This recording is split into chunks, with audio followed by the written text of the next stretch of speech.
بسم اللہ الرحمن الرحیم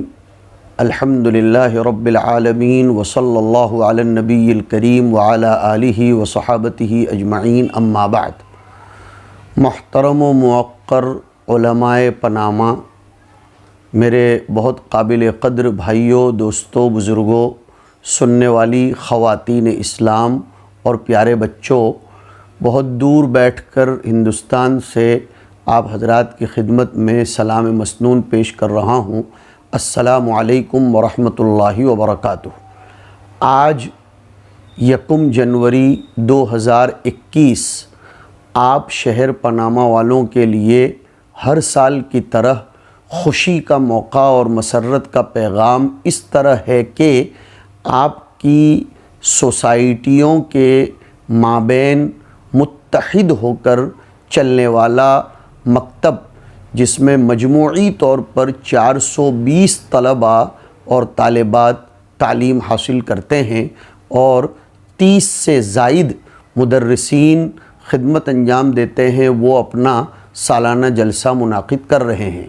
ہمارے لیے بڑے فخر، خوشی اور اعتزاز بلکہ آپ کو مبارکبادی کا مقام ہے کہ اتنے بڑے شہر میں 40 سال سے اب تک ماشاءاللہ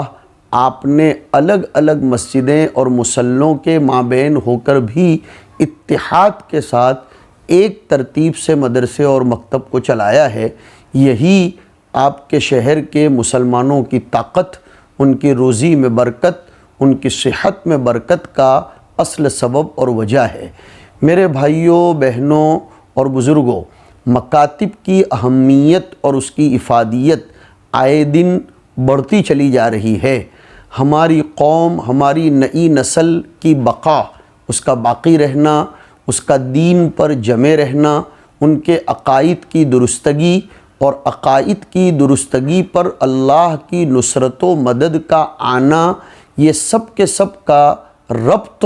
اور سب کے سب کا کانٹیکٹ ان مدارس کے ساتھ ہے۔ جن قوموں نے ان مدارس اور مکاتب کے ساتھ اپنے آپ کو مربوط نہیں رکھا ہے، بالخصوص یہ چھوٹے چھوٹے مکاتب، ان کے ساتھ جن قوموں نے اپنے آپ کو جوڑ کر نہیں رکھا، وہ قومیں اپنی نسلوں کے باب میں نہایت درجہ پریشان ہیں، اور بلکہ میں نے تو دیکھا ہے بہت سے علاقوں میں کہ ان قوموں نے اپنی نسلوں سے ہاتھ دھو ڈالا ہے۔ ان کے بچے اور بچیاں دوسروں کے ہاتھوں میں چلی گئیں، ان میں دین کا شعور، دین کا احساس اور اپنے مسلمان ہونے کی فیلنگز اور اس کی سینس نہیں ہے، اس لیے کہ یہ فیلنگ مکتب پیدا کرتا ہے۔ مکتب کے ذریعے سب سے بڑی محنت جو ہوتی ہے وہ یہ کہ بچوں میں مسلمان ہونے کا احساس بیدار رکھا جاتا ہے، صرف کروایا نہیں جاتا بلکہ بیدار رکھا جاتا ہے۔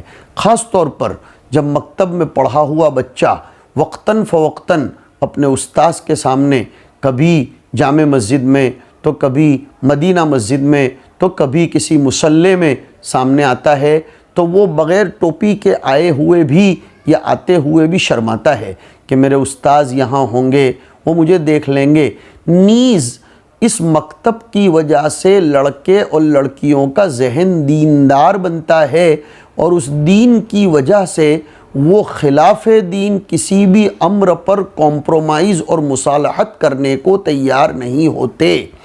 ہندوستان میں بھی آپ حضرات کو معلوم ہونا چاہیے کہ جن سوسائٹیوں میں، جن اپارٹمنٹس میں اور جن علاقوں میں مکاتب کا نظام نہیں ہے، یا وہاں کے لوگوں نے اپنے بچوں کو مکتبوں سے نہیں جوڑا، آج ان کی بچیوں کا حال آپ وہاں رہ کر بھی سنتے ہوں گے۔ بنیادی وجہ یہ ہے کہ بچوں میں دینی تحفظ، دینی بقا، دینی شعائر، دینی پہچان، اس کا کوئی احساس نہیں ہوتا۔ نیز مکتب آپ کے بچوں کو شیطان سے حفاظت کا سامان، دعائیں یاد کروا کے بھی فراہم کرتا ہے۔ یہ بہت بڑا احسان ہے مکتب کا کہ مکتب میں دعائیں یاد کروائی جاتی ہیں، مکتب میں وظائف یاد کروائے جاتے ہیں، قرآن کریم کی بہت سی صورتیں اور حدیثیں یاد کروائی جاتی ہیں۔ یہ مکتب کا بڑا احسان ہے، لہٰذا ان مکتبوں کو مضبوط کرو، مستحکم کرو، اس سے اپنے آپ کو جوڑو اور اس اتحاد کو باقی رکھو، اور مکاتب کے اساتذہ کرام کی ضرورتوں کی کفالت کرنا یہ آپ کی اہم ترین ذمہ داری ہے۔ میں اس بات کو کہتے ہوئے خوشی محسوس کرتا ہوں کہ 2-4 سال پہلے جب میں خود آپ کے اس جلسے میں وہاں شریک تھا، میں نے اساتذہ کرام کی تنخواہوں کے لیے آواز اٹھائی تھی، اور الحمدللہ آپ کے یہاں کے ذمہ داروں نے اس آواز کو توجہ کے ساتھ سنا لیا اور اساتذہ کرام کی طرف اپنی توجہ برتی اور کی۔ میں چاہتا ہوں اور زیادہ مکتب میں انعامات کی شکل میں بچوں کی حوصلہ افزائی ہو اور اساتذہ کرام کی قدر افزائی ہو۔ یہ ملی جلی محنتوں سے ہماری نسلوں کا ایمان اور اسلام محفوظ رہے گا۔ مولانا ابو الحسن علی ندوی رحمۃ اللہ علیہ، جنہوں نے عرب و عجم کے دیار کو، چپے چپوں کو، معتقدات و نظریات کو بہت اچھی طرح دیکھا تھا، شہزادوں کو بھی دیکھا تھا، غریب زادوں کو بھی دیکھا تھا، یورپ کے کلیساؤں کو بھی انہوں نے دیکھا تھا، بڑے بڑے مدرسوں کو بھی دیکھا تھا۔ وہ بڑے وثوق، اعتماد اور مضبوط دلائل کے ساتھ کہتے تھے کہ اگر ہمیں اپنے گھر بیچ کر بھی مکاتب کو مضبوط کرنا پڑتا ہو تو یہ سستا سودا ہے، اس لیے کہ ہم میں سے ہر شخص کو وہ فکر کرنی چاہیے جو حضرت یعقوب علیہ السلام نے اپنی اولاد کے بارے میں کی تھی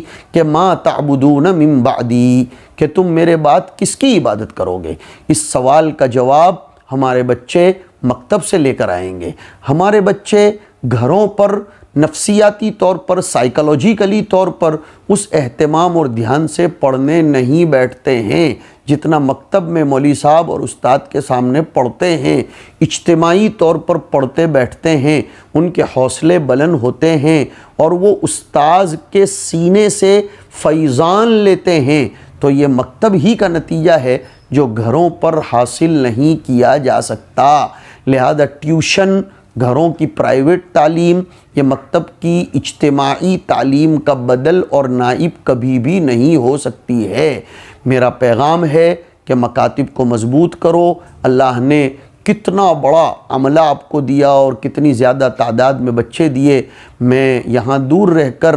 آپ کے حق میں دعا کرتا ہوں، مبارکباد پیش کرتا ہوں، اور اللہ رب العزت سے اس کی درخواست کرتا ہوں کہ وہ آپ کے تمام مکاتب کو حوصلہ دے، تقویت بخشے، اور اس کے جتنی بھی ضروریات و تقاضے ہیں خزانہ غیب سے پورے فرمائے۔ اور آپ سب حضرات کے لیے بھی دعا کرتا ہوں کہ اللہ آپ کی روزی میں، عزت میں، صحت میں برکت دے، اور اس کورونا کی مہاماری میں جو لوگ انتقال کر گئے آپ کے علاقے کے، ان سب کو اللہ تعالیٰ شہادت کی سعادت میسر فرمائے، اور جو لوگ بیمار ہیں ان کو تندرستی عنایت فرمائے۔ والسلام علیکم ورحمۃ اللہ وبرکاتہ۔